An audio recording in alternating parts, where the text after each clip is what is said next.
Assalamualaikum warahmatullahi wabarakatuh.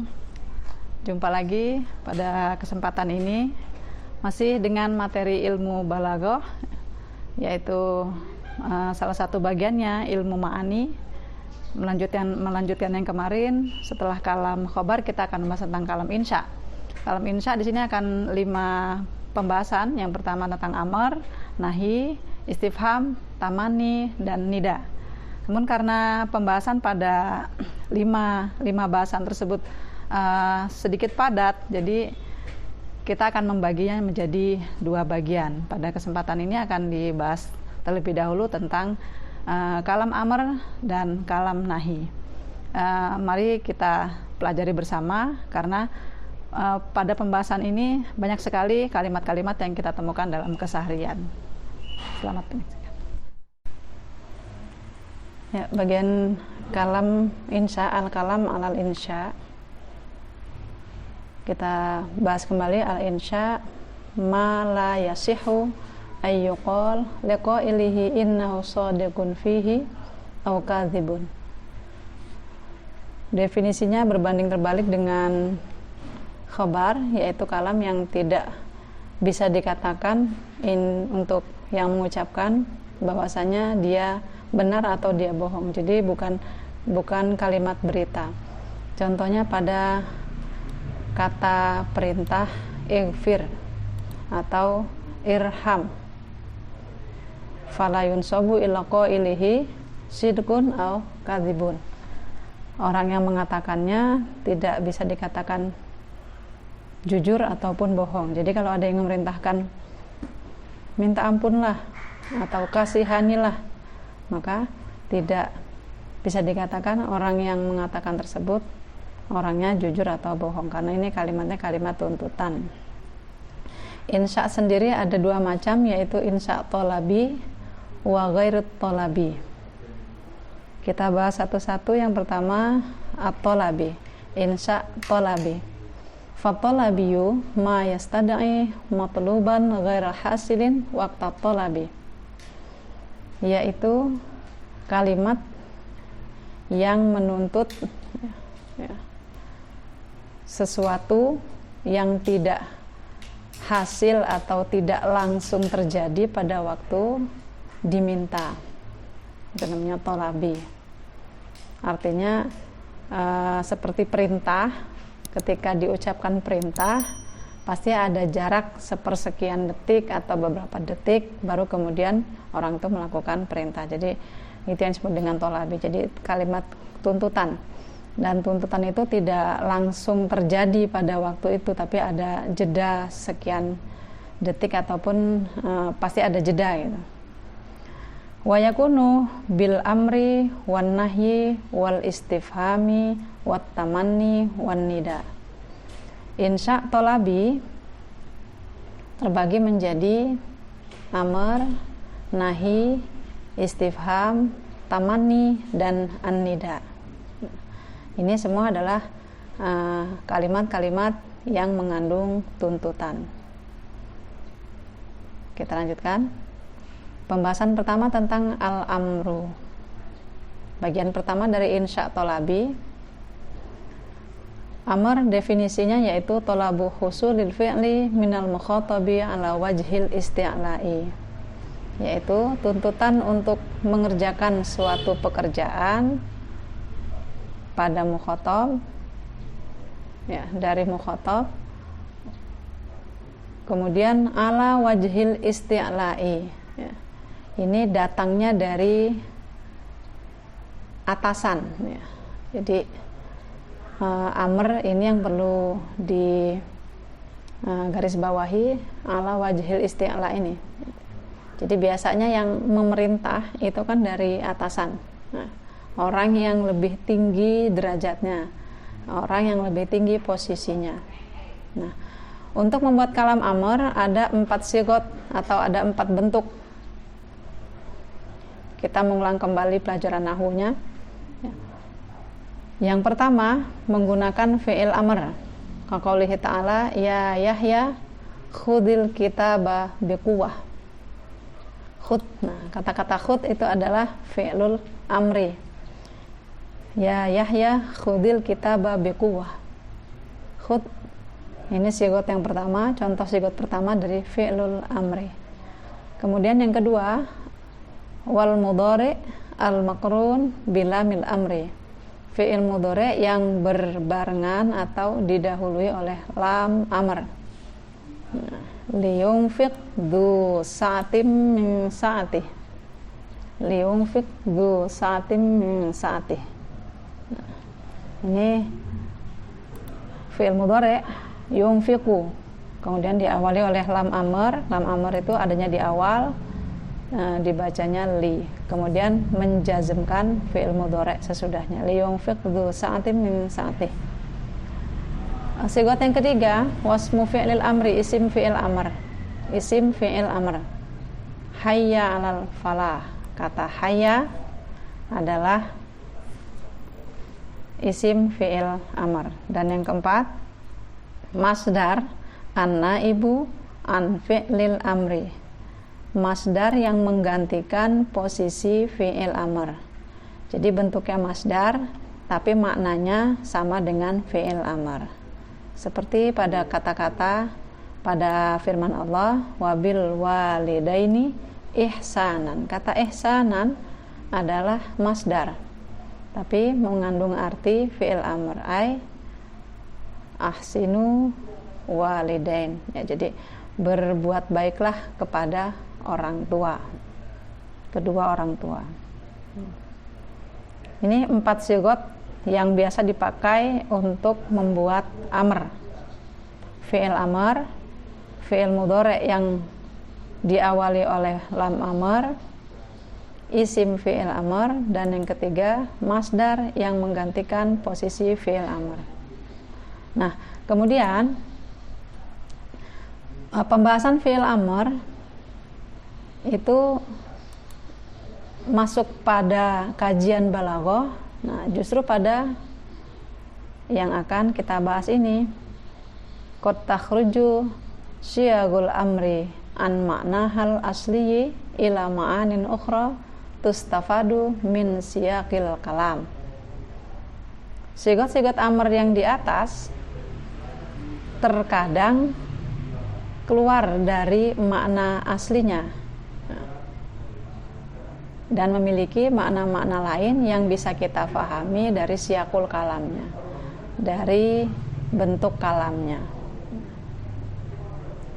Dan ini merupakan kajian balaghahnya. Jadi li gharadin balaghin, karena ada tujuan balaghahnya. Yang pertama, amr tapi berfungsi ad-doa. Nah, jadi kalau kita lihat tadi definisi amr ala wajhil isti'la, dari atasan. Nah, bagaimana kalau misalnya amr tersebut datangnya dari bawahan? Nah, bolehkah ada bawahan memerintah atasan? Nah, namanya nanti bukan perintah tapi ad-doa. Kaqouli ta'ala, Rabbi auzi'ni an ashkura ni'matak. Ini sering kita praktekkan dalam doa-doa. Seandainya kalimat amr itu masih berfungsi sebagai amr, masa kita memerintah kepada Tuhan untuk memberikan kita nikmatnya, atau masa kita merintahkan kepada Tuhan untuk memberikan ampunan kepada kita. Nah, makanya namanya nanti bukan amr lagi tapi ad-doa. Kemudian yang kedua, al-irsyad. Al-irsyad itu meminta petunjuk. Jadi yang digunakan sigotnya sigot amr, tapi tujuannya adalah al-irsyad. Qaqouli ta'ala, idza tadayantum bidainin faktubuh wal yaktub bainakum katibum bil adli. Faktubuhu wal yaktub bainakum katibum bil adl. Ketika kita melakukan akad, ya, hutang piutang, maka tulislah. Nah, ini tulislah, memberikan petunjuk bahwasanya biasanya kalau kita melakukan akad itu lebih baik untuk ditulis supaya tidak selip, tidak lupa ini sudah bayar apa belum hutangnya. Al-irsyad ini bukan amr murni tapi al-irsyad.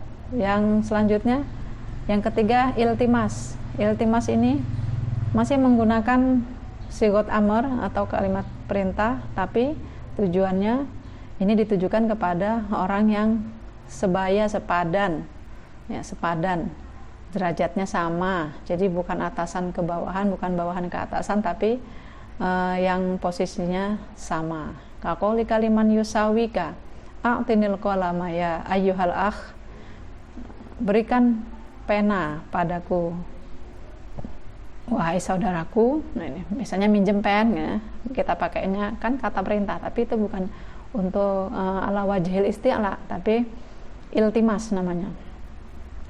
Yang keempat, wat tamanni. Tamanni itu kalau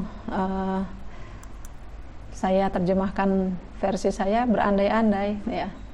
Kaqouli Imri'il Qais, ya. Pada syairnya Imri'il Qais, Qais dan Laila. Nah, biasanya kita kenal itu Imri'il Qais, ya. Ala ayyuhal lail at-tawil alang jali bisubhin wa mal isbahu minka bi amthali. Nah, ini dia memerintahkan kepada malam yang panjang untuk segera hilang atau untuk segera berganti dengan pagi. Wa mal isbahu minka bi amthali. Bukankah pagi itu lebih baik gitu. Nah, malam kok diperintah gitu. Nah, ini kan berarti itu bukan kata perintah, tapi at-tamanni.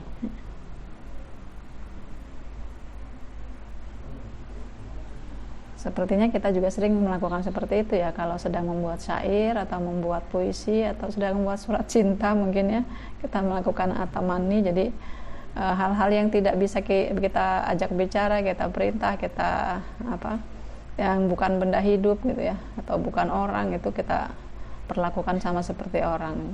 Tamanni menggunakan kata perintah tapi fungsinya untuk tamanni. Selanjutnya at-taswiyah. Taswiyah itu menyamakan itu artinya sama aja gitu, ya. Seperti pada firman Allah, isbiru aula tasbiru, mau sabar atau tidak sabar, podo wae, sama saja gitu. Isbiru aula tasbiru. Faktu bisu rotim mimithli. Nah, ini contoh untuk at-ta'jiz. At-ta'jiz dari kata ajaza, melemahkan. Ini diambil dari firman Allah ketika para kaum musyrikin, ya, menjelek-jelekan firman Allah atau menuduh Nabi sebagai orang yang membuat Al-Quran, ayat-ayat Al-Quran, maka kemudian turun ayat ini, faktu bisuratim mimithli, datangkanlah oleh kalian satu surat saja yang sama dengan Al-Quran. Faktu, menyuruh, menggunakan amar faktu, datangkanlah. Tapi bukankah sudah yakin bahwa itu tidak bisa? Maka faktu ini nanti tujuannya adalah ta'jiz. Sepertinya sudah terbayang, ya, kalau kita sering membuatnya seperti ini. Jadi kalimat perintah tapi tujuannya untuk melemahkan. Nah, tahdid, kemudian amr tapi fungsinya tahdid. Tahdid itu untuk menakut-nakuti. Saya ambil lagi dari firman Allah, ya'malu ma syi'tum innahu bima ta'maluna basir. Kerjakanlah apa yang kalian inginkan. Sesungguhnya Allah Maha tahu, ya. Maha melihat apa yang kalian kerjakan. Ya'malu ma syi'tum. Jadi ini bukan murni perintah tapi untuk menakut-nakuti.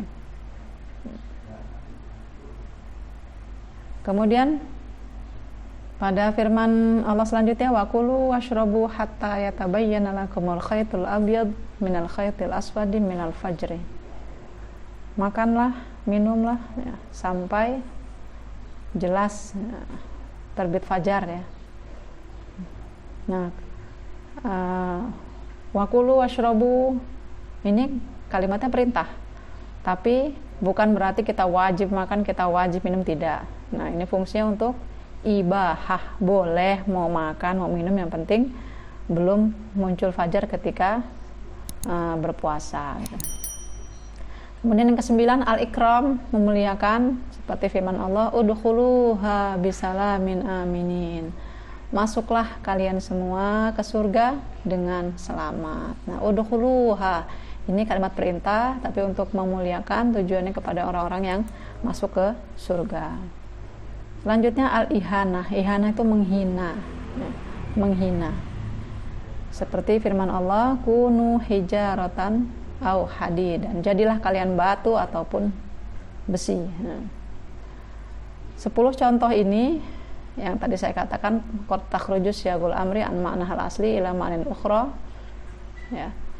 Sigot-sigot amr yang keluar dari makna aslinya dan menjadi makna-makna yang lain sesuai dengan keinginan mutakalim, bisa diketahui dari syakul kalam, dan ini merupakan kalimat-kalimat yang dibahas di dalam balaghah. Jadi kenapa amr kok dibahas dalam balaghah gitu? Apakah semua perintah itu balaghah? Tidak semua perintah itu balaghah. Yang masuk pada kajian balaghah dari amr ini adalah justru amr-amr yang keluar dari mana aslinya. Kemudian apakah hanya 10 ini yang memiliki makna yang dikaji dalam balaghah? Juga tidak. Sebagaimana yang kemarin ya pernah saya jelaskan bahwasanya ini nanti tergantung dari mutakalim. Jadi apa yang terpikir oleh mutakalim atau apa yang kita pahami dari perkataan si mutakalim. Nah, jadi tidak hanya iltimas, tidak hanya doa, irsyad, tamani, taswiyah dan sebagainya. Nanti bisa banyak sekali ya pemahaman makna-makna lain dari amr ya yang kita kehendaki. Jadi hanya ini. Nah, ini tentang amr. Kita lanjutkan bagian kedua, an-nahyi. An-nahyu, nahi tolabul kaffi anil fi'li ala wajhil isti'la. Nah, ini kan lawannya amr, larangan. Kalau amr itu perintah, nahi adalah larangan. Jadi permintaan untuk tidak melakukan suatu pekerjaan. Nah, ini juga ala wajhil isti'la, datangnya dari atasan. Jadi yang bisa melarang itu atasan, posisinya ada di atas ya, dari orang yang dilarang. An-nahyu ini definisi dari nahi atau larangan. Dan untuk nahi sighatun wahidatun, hanya ada satu sighat, hiyal mudhari'u ma'ala an-nahiyah. Fi'il mudhari' yang di depannya adalah nahi.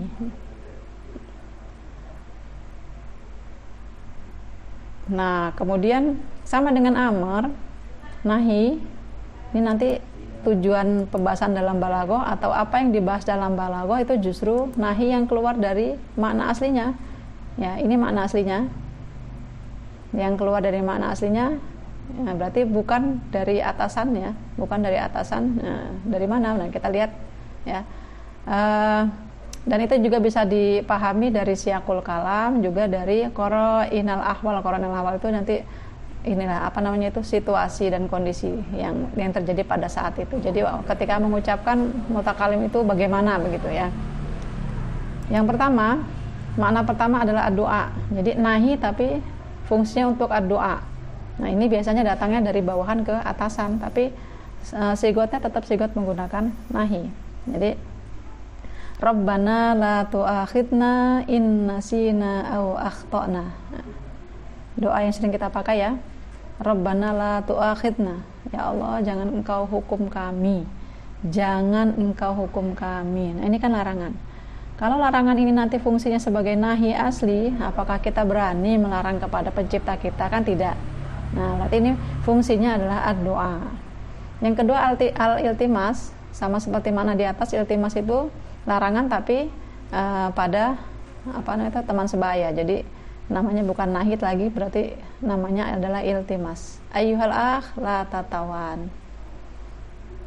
Jadi kepada sebaya. Tamani sama seperti tadi saya terjemahkan sebagai berandai-andai ya. Seperti ucapan syair, ya lail tur, ya naum zul, ya subhu qif la tattali. Ini kelihatannya syair yang dipakai untuk orang yang sedang bersama dengan orang yang dicintainya ya. Ya lailutul, wahai malam panjanglah, wahai kantuk hilanglah, wahai subuh atau wahai subuh diam saja, la tattali, jangan muncul. jangan muncul kan. Nah, subuh kok dilarang muncul, suruh diem aja. Nah, ini kan namanya tamani. Nah, bukankah indah ini? Makanya ini masuk pada kajian balaghah. Selanjutnya al-irsyad. Al-irsyad ini juga menunjukkan ya. La tas'alu an asya antu bidalakum tasukum. Jangan kamu bertanya tentang sesuatu yang sudah jelas gitu. Nah, ini kan. Jadi kalau udah jelas tuh nggak usah nanya gitu. Ini juga bukan nahi sesungguhnya, tapi merupakan irsyad, jadi petunjuk. Yang selanjutnya taubih. Taubih ini punya makna menghina, ya, merendahkan. La tanha an khuluqin wa ta'tiya mithlahu. Jangan kamu melarang suatu pekerti, suatu perbuatan, tapi kamu melakukan sendiri. Oh, ngelarang kok gitu, malah melakukan. Jangan kamu ngelarang, tapi kamu mau melakukan sendiri. Ini taubih. Ta'is itu menunjukkan keputusasaan gitu ya, membuat putus asa. La ta'tadiru qad kafartum ba'da imanikum. Enggak usah minta maaf, kamu itu sudah kafir setelah beriman. La ta'tadiru, jangan menyesal, jangan minta maaf ya. Yang ketujuh at-tahdid. Tahdid menakuti. Kaqouli kali khadimika, kita misalnya mempunyai asisten ya, pembantu, kemudian mengatakan kepada asisten kita, la tuti amri, udah nggak usah ikutin perintah saya, jangan berikuti perintah saya. Tapi kan itu bukan larangan sesungguhnya. Masa ya khadimnya tidak boleh mengikuti perintah? Itu biasanya kalau khadimnya bandel, nggak mau ikuti perintah, kita tekankan dengan kata-kata la tuti amri. Sama dengan kita ketika melarang seorang anak ya, anak kita misalnya main terus nggak mau mandi, udah nggak usah mandi, main aja terus. Biasanya kan seperti itu. Anak jadi malah takut kalau udah ibunya atau bapaknya bilang seperti itu. Nah, ini dua bagian dari kalam insya. Sekali lagi, amr, yang kedua an-nahi, ini masuk pada kalam insya, masuk pada kajian balaghah, khususnya di ilmu ma'ani. Kemudian nanti disambung dengan istifham, tamani, dan nida. Dan yang kita tahu, kelima bagian ini masuk pada nahwu juga, tapi ini bukan pembahasan tentang nahwu ya. Beralih kepada maknanya, kemudian makna-makna di luar aslinya itu yang dibahas di dalam nahwu. Saya yakin setelah menyimak ini, nanti kita kemudian akan berpikir bahwasanya oh iya, amr itu ternyata sudah kita lakukan sering ya, dalam keseharian ketika itu keluar dari makna aslinya, dan itu bernilai balaghah. Nahi ketika keluar dari makna aslinya juga sering kita lakukan, dan itu bernilai balaghah. Tapi perlu diingat, bernilai balaghah itu tidak selalu indah, tapi punya makna yang beda ya. Jadi tidak selalu indah. Kalau indah itu kan nanti yang kita bayangkan itu adalah puisi, sajak, atau yang bisa membuat hati itu bagaimana gitu. Itu tidak selalu. Jadi berbalaghah itu artinya bisa menempatkan kalimat menurut situasi dan kondisi, dan yang menerima kalimat tersebut atau mukhotob itu langsung paham, langsung enak mendengar, dan langsung bisa mengerti apa yang diinginkan oleh mutakalim. Nah, karena pembahasan ini sedikit panjang, maka saya hanya mencukupkan dua bagian saja pada kesempatan ini, yaitu amr dan nahi. Terima kasih. Demikian tadi penjelasan tentang kalam amr dan kalam nahi. Semoga bermanfaat. Kita bisa menemukan banyak hal dalam kalimat-kalimat yang ternyata mengandung unsur balaghah dalam kalam amr dan kalam nahi. Semoga bisa bermanfaat bagi kita semua. Terima kasih. Wassalamualaikum warahmatullahi wabarakatuh.